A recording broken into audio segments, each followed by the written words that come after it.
Uno conoce de oído, yo también, digamos, más de oído, al principio, antes de ponernos a estudiar, conocíamos lo que nos llegaba por la propaganda del cine, digamos, ¿no? El cine, sobre todo el cine de Hollywood y compañía, en la que los yanquis ganan siempre y no se entiende cómo perdieron la guerra. Y bueno, eso es lo que uno machaca y machaca en todas las películas, y aparte los vietnamitas malos, comunistas, y los presos de los pilotos yanquis presos en Vietnam, qué sé yo, en condiciones terribles. Es como que lo único que a uno le llega sobre Vietnam, y tampoco se conoce mucho dónde está, cómo es, un poco más. Entonces, la idea al principio era poder presentar un poco más Vietnam, para tener una idea de dónde estamos hablando, del país, etc. Vietnam está acá, sudeste asiático. Acá se ve chiquitito, pero está acá, digamos. Miren, China arriba, para este lado India, y para acá estamos, bueno, Indonesia, Japón y demás. Japón acá, perdón. Japón por el norte. Vietnam está acá. Tiene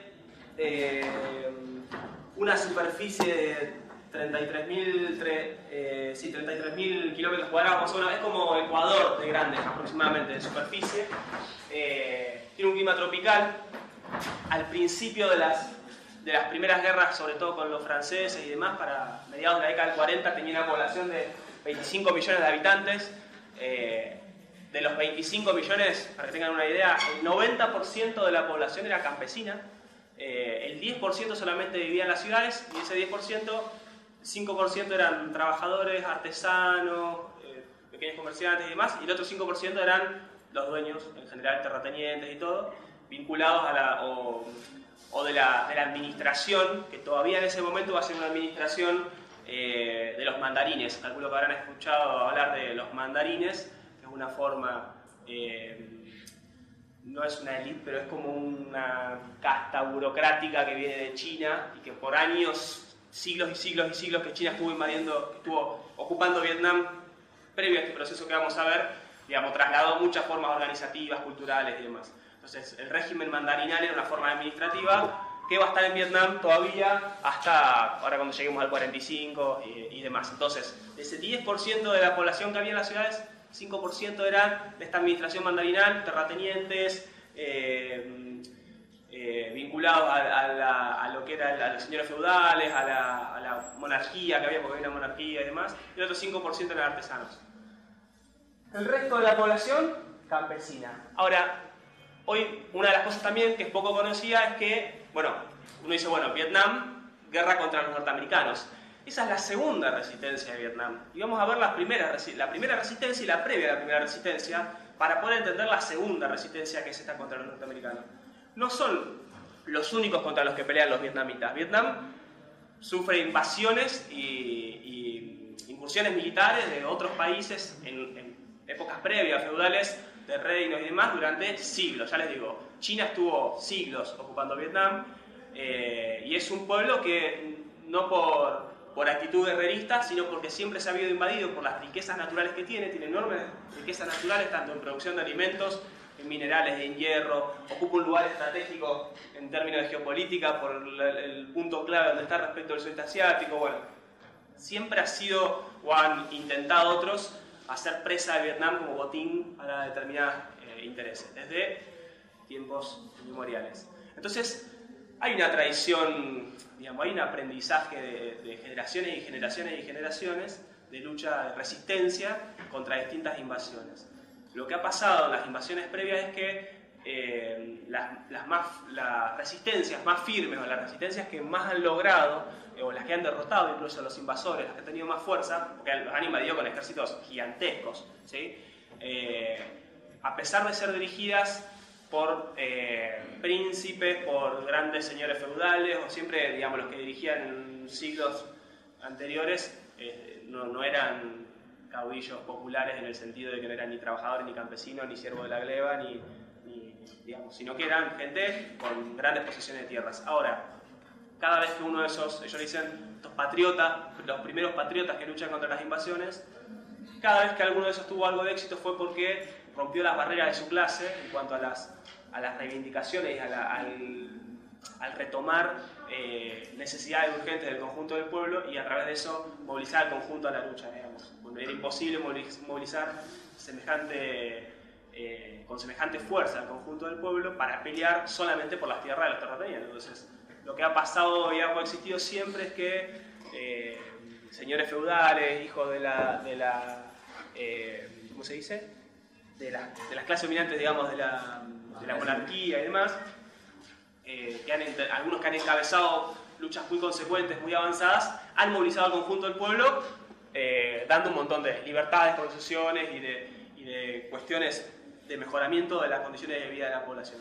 Entonces, ya se arrastra una experiencia de algo que después vamos a desarrollar un poquito más, que tiene que ver con esto de incorporar al conjunto del pueblo a la lucha para la resistencia. Siempre es en plano de resistencia, y las que más éxito han tenido han sido incorporando al conjunto del pueblo y no solo a los ejércitos regulares que pudiera construir un terrateniente o que pudiera construir en el siglo XX, en este periodo que vamos a hablar, las fuerzas revolucionarias en términos partido y demás, sino que siempre va a haber una participación del conjunto del pueblo, va a ser como una cuestión permanente. Y uno va a encontrar después que Giap, Ho Chi Minh, Le Duan, Truong Chinh, todos los grandes dirigentes del Partido de los Trabajadores de Vietnam o del Partido Comunista de Indochina o después del Partido Comunista de Vietnam, se van a llamar así, se van a ir cambiando de nombre, vamos a explicar por qué, pero siempre va a ser la misma idea política.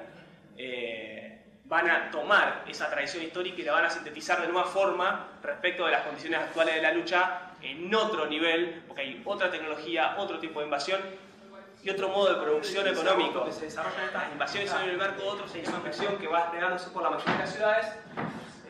Y el 2 de septiembre es la declaración de independencia de Ho Chi Minh en Hanoi, una movilización de masas gigantesca, más de 1 millón de personas en la ciudad, y ahí hace la declaración de independencia.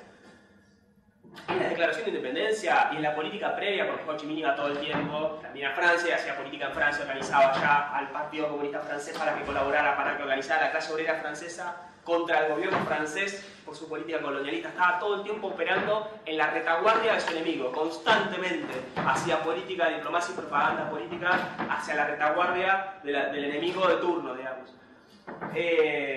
Entonces Francia tenía, por un lado, la presión dentro de su país por esta situación, pero es derrotada primero por los japoneses, y Ho Chi Minh consigue recursos, relaciones políticas y demás. Bueno, esta serie de insurrecciones, con la movilización de masas a Hanoi para el 45, a partir del 15 de agosto, hace que tomen el poder político, y la declaración de independencia, si en algún momento tienen la oportunidad de leerla, o alguno de los escritos de Ho Chi Minh, recuperan muchísimo de los principios políticos de la Revolución Francesa y de la Constitución o de la Declaración de los Derechos, del Hombre francesa, de la Revolución Francesa, y de los principios democráticos de la Constitución norteamericana. Todavía plantean una lucha anticolonialista y en principio democrática, avanzando en reivindicaciones sociales. Todavía, más allá de que son el Partido Comunista, no plantean el socialismo como algo en el corto plazo. Lo van como desplegando de a poco. Y con esto le discute al pueblo francés y al resto de los pueblos del mundo. Pero se apuran en el buen sentido, les sale bien, porque ellos la lectura que hacen es, están resolviendo la Segunda Guerra Mundial, abre el escenario de, bueno, que muchas de las resistencias en Europa y en todo el mundo las van a dirigir organizaciones revolucionarias, y después de derrocar el imperialismo alemán, en muchos lugares van a surgir países socialistas. Van a aparecer poderes del pueblo reales y van a desarrollarse partidos socialistas. Abre esa posibilidad el desarrollo de la Segunda Guerra Mundial. Ellos lo tenían en cuenta desde hace rato. Entonces por eso se plantean muy rápido, dicen, está esa posibilidad, pero rápidamente este reacomodo de los países imperialistas en cuanto al reparto de la torta mundial va a ser que, si nosotros derrotamos a uno, derrotamos a los japoneses en este momento, que eran parte del eje, ¿sí? Pero ¿qué va a pasar? Los aliados, con su política de ir como aliados a todos los países que Japón, Alemania, Italia habían ocupado y repartírselos, iban a hacer lo mismo acá.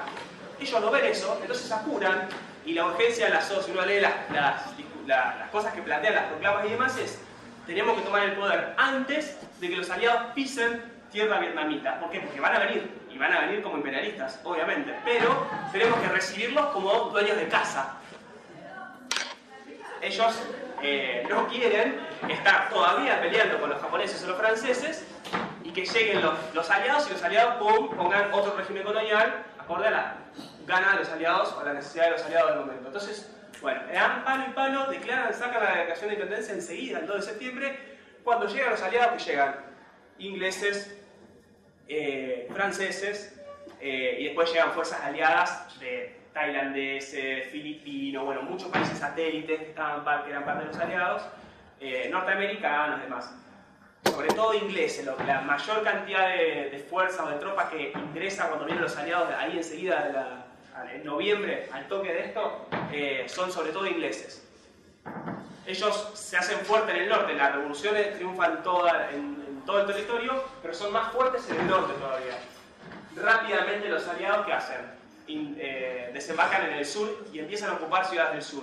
Ellos lo reciben como dueños de casa y todavía no tienen tanta fuerza como para combatirlos a todos. Entonces van tratando de generar como negociaciones y establecer relaciones de, bueno, somos gobierno nosotros, digamos, como tratar de frenarlos, de amilanarlos, de que no vengan directamente como ocupación. Pero está claro de que los otros vienen a ocupar y ellos quieren ver cómo generar un equilibrio para resistir. Quieren ganar tiempo. Bueno, los ingleses llegan, meten tropas, ocupan Saigón primero, que está acá al sur, que va a ser acá, Saigón, que después se va a llamar, después del triunfo de la revolución, mucho más adelante se va a llamar Ciudad Ho Chi Minh. Ocupan acá y hacen como una cárcel de playa para que empiecen a entrar tropas francesas otra vez. Ahí, ¿sí? Empiezan a entrar tropas francesas. Y tropas que habían sido apresadas por los japoneses, que después son liberadas, se vienen a reunir acá. Y por el otro lado, por China, la China de Chiang Kai-shek, entran los chinos nacionalistas, digamos, de Chiang Kai-shek. Todos se querían repartir de Vietnam. Históricamente la habían dividido para gobernarla en tres partes. La Conchinchina que era del medio y las otras dos para arriba, bueno, Conchinchina porque es un nombre medio conocido, ¿no? Pero la han dividido como en el sur, centro, norte, en tres partes. Llegan acá y empiezan a ocupar acá. Entonces empiezan como las negociaciones de, bueno, no, soy yo, nosotros nos declaramos la independencia, ya no pueden venir a ocupar, y esto que hace el equilibrio, pero empiezan a desatar guerra y a ocupar ciudades. Y después directamente arrancan con el conflicto militar. Hacen unos acuerdos, lo que busca el gobierno revolucionario del norte es, dicen, estamos muy débiles para enfrentarnos a todos juntos, necesitamos aire para generar retaguardia, industria, armamento militar, formación de tropas, etcétera, etcétera, para poder ir progresivamente. Entonces, todo el laburo de retaguardia es como de combatir eso. Hace una campaña de alfabetización gigantesca, en muy poco tiempo alfabetizan más de 2 millones de personas, rapidísimo, y a través de eso laburo político y organizativo, ¿no? Entonces tratan de elevar el nivel cultural y de formación del conjunto del pueblo y de desarrollo de capacidades técnicas, y empiezan a fundar sus primeras escuelas técnicas, sus primeras universidades con sus primeros 1500 universitarios profesionales de distintas ramas, como que se van consolidando como poder, no solamente militar, sino administrativo, político, empiezan a construir sus instituciones y demás. Van construyendo todo eso, y hay un elemento que aparece en octubre del 49 que cambia la correlación de fuerzas completamente a nivel de la política general, que es que en China, en octubre del 49, triunfa la Revolución Popular, que dirige Mao Zedong.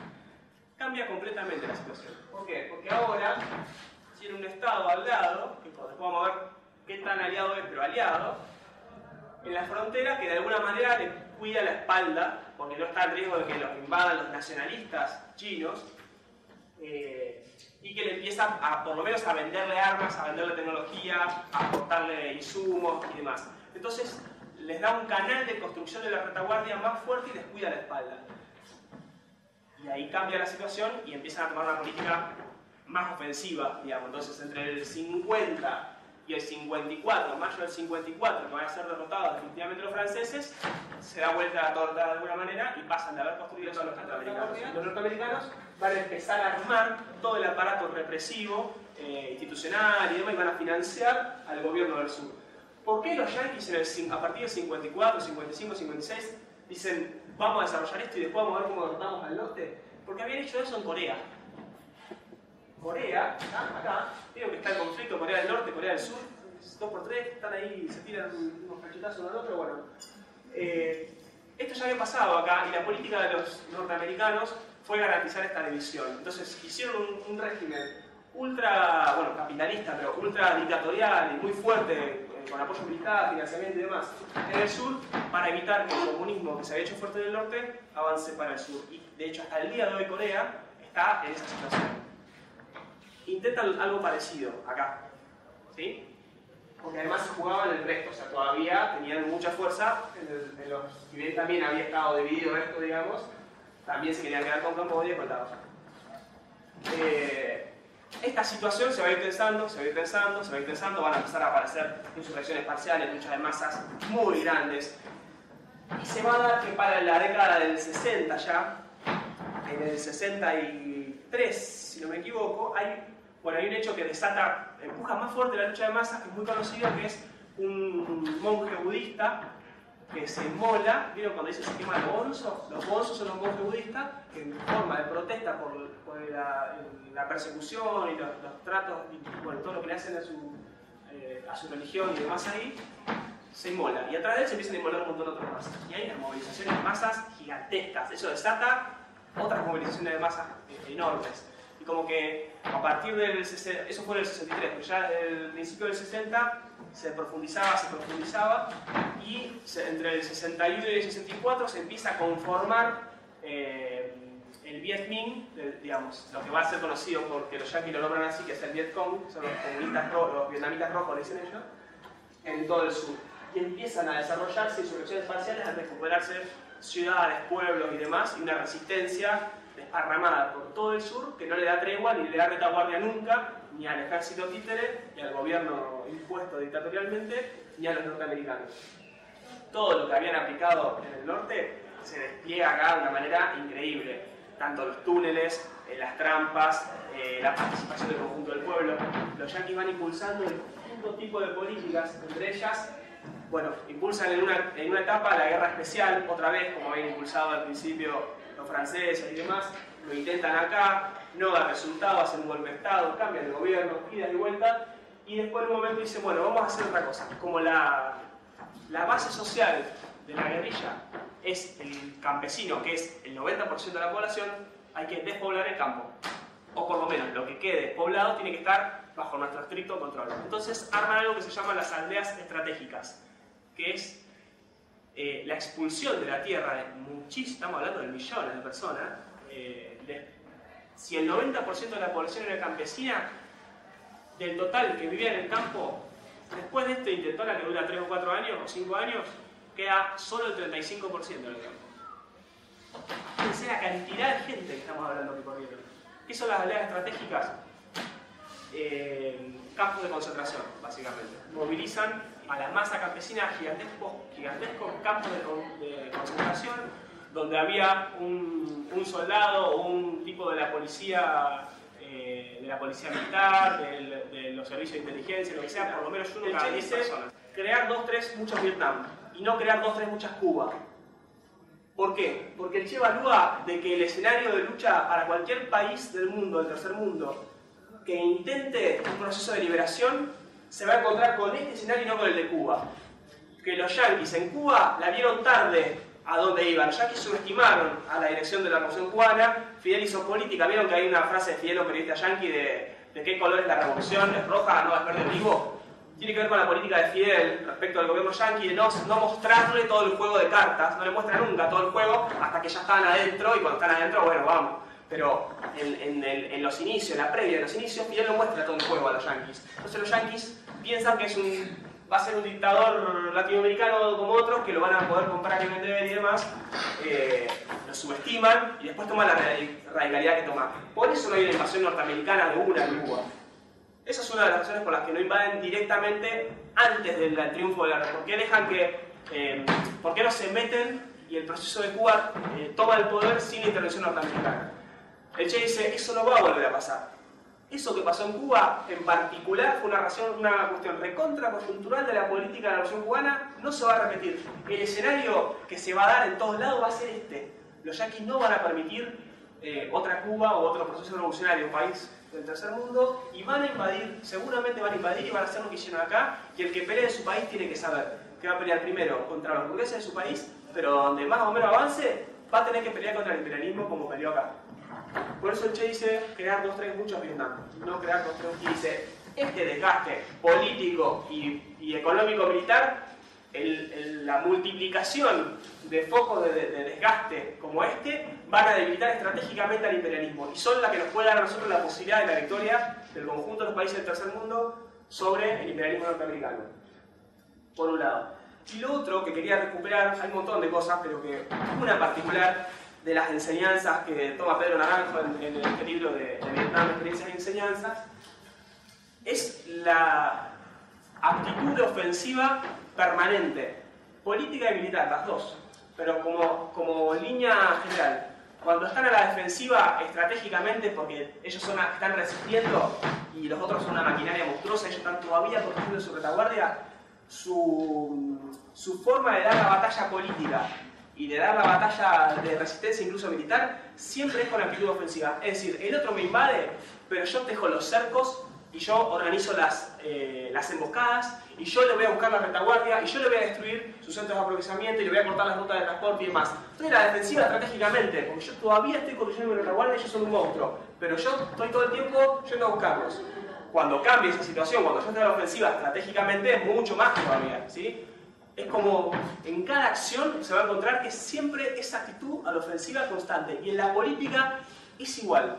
En toda la política internacional, en esta disputa diplomática que se proponen 5 puntos, que se los niegan, se proponen 2, se restan, se agregan, se sacan, siempre tienen un sector importante de sus cuadros políticos abocados a la política internacional que se la pasan haciendo propaganda en el exterior, proponiendo puntos programáticos, haciendo denuncias, como que una constante que el imperialismo decía, y ellos ya le habían tirado contrapropuestas, una tras de la otra, le contestaban y hacían propuestas enseguida, o salían ellos por la ofensiva con propuestas, pero es una actitud, digamos, claramente no pasiva.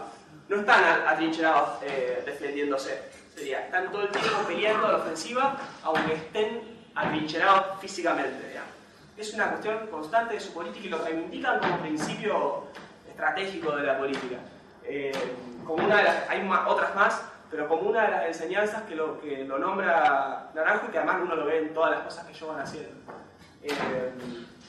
Y después, bueno, no sé, seguramente han faltado cosas, pero no sé si cortamos para hacer preguntas, aclaraciones o lo que sea.